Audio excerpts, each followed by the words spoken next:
Paz, irmãos, tudo bem? Hoje eu vim falar sobre obediência.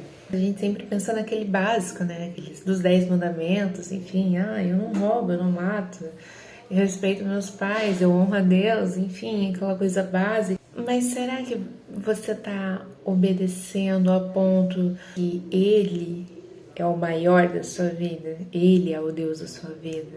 Sobre por Deus em primeiro lugar, que isso requer obediência.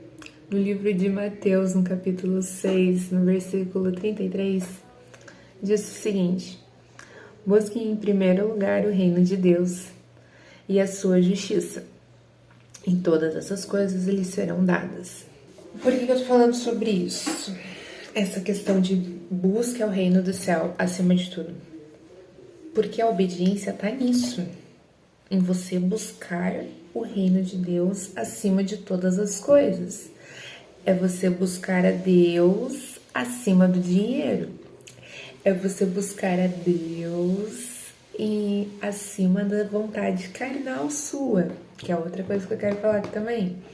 Obediência necessariamente está relacionado com a abdicação da sua carne. Renúncia. Obediência e renúncia, aqui ó, totalmente ligadas uma na outra. E todo dia é uma luta. Todo dia é uma renúncia. O seu corpo, o seu templo, ele é morada do Espírito Santo. Então você precisa cuidar dele. Cada um carrega o seu pecado. Todos nós acordamos e estamos pecando. Todos nós estamos pecando todos os dias. E não existe pecadinho, pecadão, existe pecado. Nós buscamos a nossa santificação diária. E isso vem de uma obediência que vem de uma renúncia. Eu demorei muito para renunciar festa, demorei muito para renunciar encher a cara, demorei muito para renunciar a maconha. Foi acontecendo de maneira gradual. A primeira coisa que eu parei foi a maconha. Maconha faz 3 anos que eu parei de fumar. Glória a Deus. A bebida, eu particularmente não tenho problema com a bebida. Meu problema é não saber parar. Então, eu acho que isso acaba se tornando um problema, porque eu não vou beber para socializar, vou beber para me embriagar, que aí está o erro. E outra coisa também, dependendo do lugar que eu estou lá bebendo. Você me acompanha aqui pelo YouTube, ou eu estou na igreja que eu congrego, estou fazendo meu serviço, enfim. A pessoa passa, eu estou lá no bar tomando uma cerveja. Eu estaria escandalizando o evangelho, ou seja, não estaria obedecendo a Deus. Então, este que é o problema com a bebida. Quando que eu acho que é ok você tomar uma bebida? Quando você está com seu esposo em casa numa data comemorativa e vocês querem tomar um vinho. Se você está em casa assistindo futebol com seu esposo, se você gosta de futebol que nem eu, e querem tomar uma cerveja, e só vai ser aquilo mesmo, umas 2 latinhas para cada um, então, talvez nem isso, e um salgadinho. Você não está escandalizando ninguém. O problema é, se eu beber em casa com meu marido e falar, não, vamos entornar a garrafa. Bora entornar a garrafa, vamos ficar embriagadão. Mesmo que ninguém esteja vendo, eu estarei errada. Aí tá o problema com a bebida. Já o cigarro, eu parei de fumar agora. 6 anos de caminhada cristã agora que eu realmente parei de fumar. Tudo bem, faz pouco tempo. Faz 1 semana e 3 dias. Todo dia eu tenho que escolher. Não foi um milagre assim, nossa, perdi a vontade. Não tenho mais vontade alguma. Não foi assim. Mas foi num período de crise, vou contar pra vocês. Quando eu fui pra igreja na primeira vez, eu me converti na primeira vez que eu pisei na igreja. Eu nunca tinha pisado numa igreja evangélica antes. Acho que tem até um vídeo aqui no meu canal que fala isso. O primeiro vídeo do canal, eu falei mais ou menos sobre isso.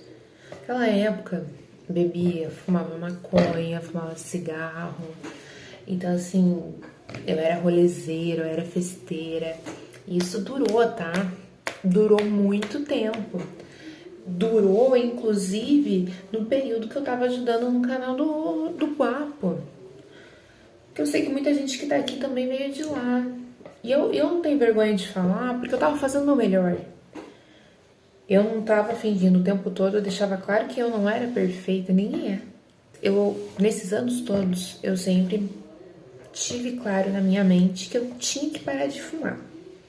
Não porque o pastor mandou, não porque o fulano de tal mandou, não porque dizem que tem que ser assim, não. porque o Espírito Santo de Deus sempre me confrontou nisso.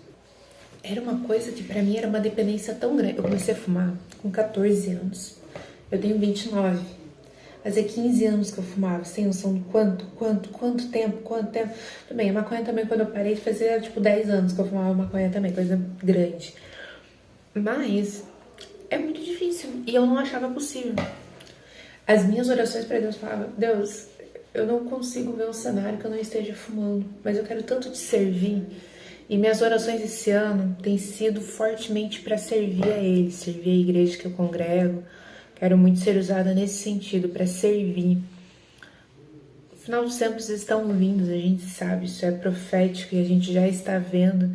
Então eu quero fazer a minha parte. Eu quero encontrar pessoas, eu quero trazer pessoas para Deus. E para isso eu preciso me purificar. Para isso eu preciso fazer o mínimo. O mínimo. E o mínimo é eu ter essa obediência dessa renúncia. Bom, vamos entrar na parte que eu consegui fazer isso. Tava numa crise, que aqui no vídeo passado falei que tô passando por processo, enfim, de tratamento psicológico e psiquiátrico também. Tava tendo uma crise de ansiedade, porque acabou o dinheiro e acabou o cigarro. E eu fiquei assim, nossa, desesperada, não sabia mais o que era doença, o que era... Não sabia o que era doença, o que era abstinência, o que era espiritual. Eu já tava assim, meu Deus do céu, isso é o quê? Daí me joguei no quarto, comecei a gritar e chorar e falei assim: Senhor, mas o Senhor é o meu Deus. O Senhor é a coisa mais importante da minha vida. É a Ti que eu sirvo, eu não sirvo ao cigarro. O cigarro não é meu Deus. Eu dependo do Senhor pra tudo. Eu não posso ter essa dependência do cigarro, porque eu tava dependendo do cigarro pra tudo. Eu não fazia nada sem cigarro. Eu precisava de cigarro pra tudo. Cigarro era o Deus da minha vida. Estava ali, ó, batendo. Eu falava: Senhor, não dá. Naquela crise que eu tava tendo ali de choro, foi um confrontamento que eu tive com Ele, mas um confrontamento muito respeitoso. Um confrontamento de muita maturidade espiritual, que eu demorei muito para passar aqui, porque por muito tempo eu confrontava Deus só no sentido de tipo: por que você não faz logo? E aí, eu tô aqui pedindo, por que você não me tira logo? Aí que entra o negócio de você aceitar que às vezes não vai ser assim pra você, às vezes não vai ser do dia pra noite pra você, às vezes vai ser um processo, porque Ele quer te usar dessa maneira, é tudo pra Ele. Tudo é pra honra e pra glória dEle. Eu peço desculpas que a minha imagem está travando bastante, eu não sei porquê. Mas eu vou tentar me mexer o menos possível para ela tremer menos. E aí, nesse momento de crise, falando isso com Deus, eu ouvi em alto bom som na minha mente Ele falando comigo.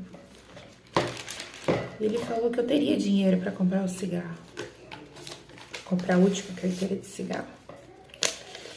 Ele falou assim: começa a anotar agora que eu tô te falando.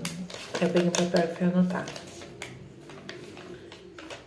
E ele falou assim: hoje é a última carteira de cigarro que você vai fumar.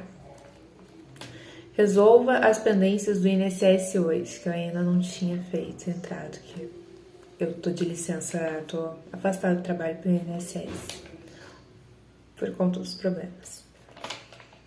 Não tome remédio durante a crise, quando o cigarro acabar.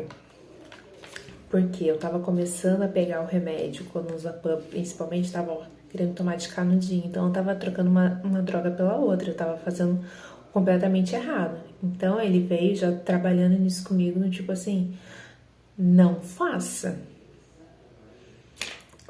Continua assim: busque a mim, venha a mim no seu momento de angústia e fique comigo até ele passar. Sozinha. Ainda foi bem grandão que ele mandou escrever: sozinha. E eu ouvi, entendi, e ali foi a última vez. Passou uns 10 minutinhos, meu esposo bateu na porta e falou assim: conseguiu dinheiro pro cigarro. Aí eu falei: caraca, é minha última carteira de cigarro. E foi. No dia 2 de agosto foi a minha última carteira de cigarro. Eu fumei ela todinha naquele dia. No dia 3 de agosto foi quando eu comecei o dia sem fumar. vieram crises, veio abstinência, continua vindo, mas o meu foco tá sempre em Deus. Eu sempre tenho buscado a Ele. Vou dar meu testemunho de 1 ano em nome de Jesus, em 3 de agosto de 2025. Eu deixei anotado com essa cartinha, eu colei na minha Bíblia. E era sobre isso que eu ia falar, dessa questão da obediência. Ela é necessária, para o nosso relacionamento com Deus, ela é extremamente necessária. Você precisa renunciar à tua carne. Isso está dentro da obediência. Você precisa renunciar às coisas que você sabe que não são de Deus. Faça uma autoanálise, ore, converse com Cristo, veja o que você precisa e tome essa decisão e se rasgue na presença dele, porque, olha, quanto mais sincero teu coração estiver naquele momento, mais audível você vai ouvir o direcionamento do seu Pai. Tenha paciência. Se ele está em silêncio, se ele não está falando nada, é porque ele está prestando bem atenção em você. Ele está bem prestando atenção no que está passando nessa tua cabecinha. Ah, Deus não está falando comigo, o céu está de bronze, Deus me odeia. Ou, Deus não está falando comigo, tudo bem, é o tempo dele, eu respeito ele, vou fazendo minhas coisas aqui, até ele me responder e me direcionar. É isso, um beijo e até o próximo vídeo.